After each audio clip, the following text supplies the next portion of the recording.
So Lucy Hale, who I honestly don't love, is in a movie about online dating, which is always cringy, and she's doing the white girl tries to solve a murder mystery by listening to a podcast and suspecting every guy she dates thing. I can't imagine how that could be unbearable. All of the victims were dating multiple people. Serial killers are always the guy next door types. I mean, except for Ted Bundy. He could get it. Ted Bundy could get it.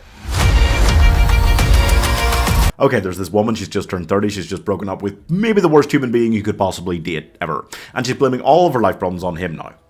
To be fair, it is about 50-50 whether those problems are actually because of him. Anyway, she decides, after listening for months to what she describes as her favourite podcast, it's about serial killer in her area called the Swipe Right Killer, who very strictly, they know that he meets women by online dates and then kills them. And she decides that now is the perfect time to try online dating for the first time. So we get a montage of creepy guys messaging her on dating apps. Oh, love that. It's not that the way American films represent online dating is inaccurate. It's that it's always the same thing.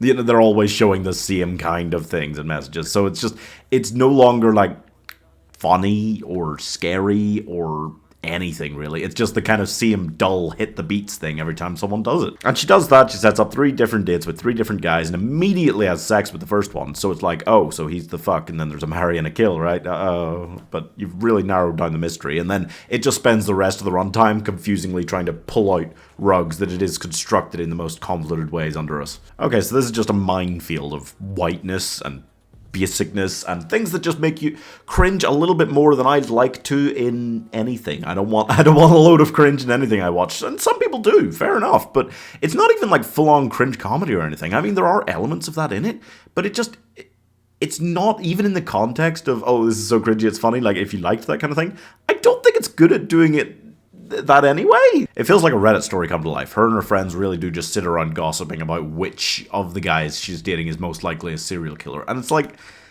okay, at different times she thinks all these guys is a serial killer.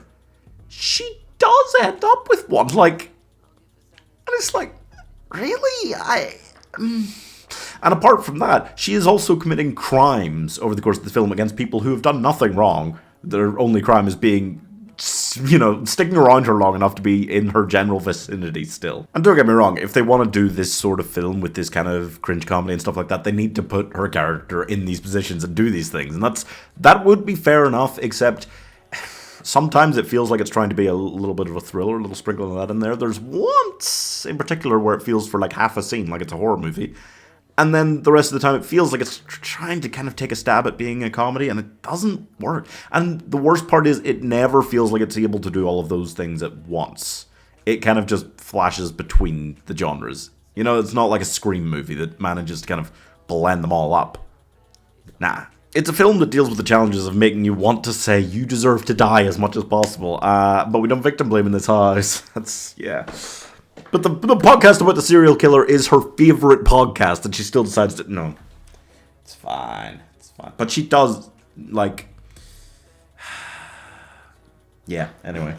I think it's just an annoying idea that wasn't really ever going to work. But then again, with the twists and stuff near the end, which I don't want to go into too much detail about, it feels like it ruins the whole concept anyway.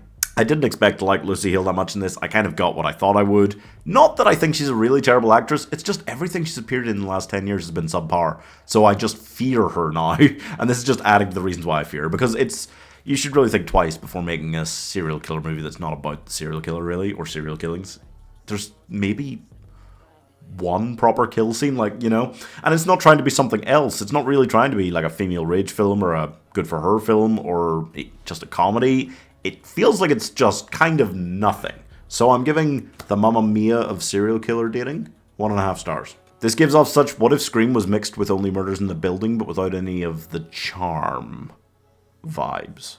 Yeah, it felt very forced. Like Time Cut, actually. I could compare it to that, yeah. Subscribe if you hate reviewing normal shitty films in the season of shitty Christmas films.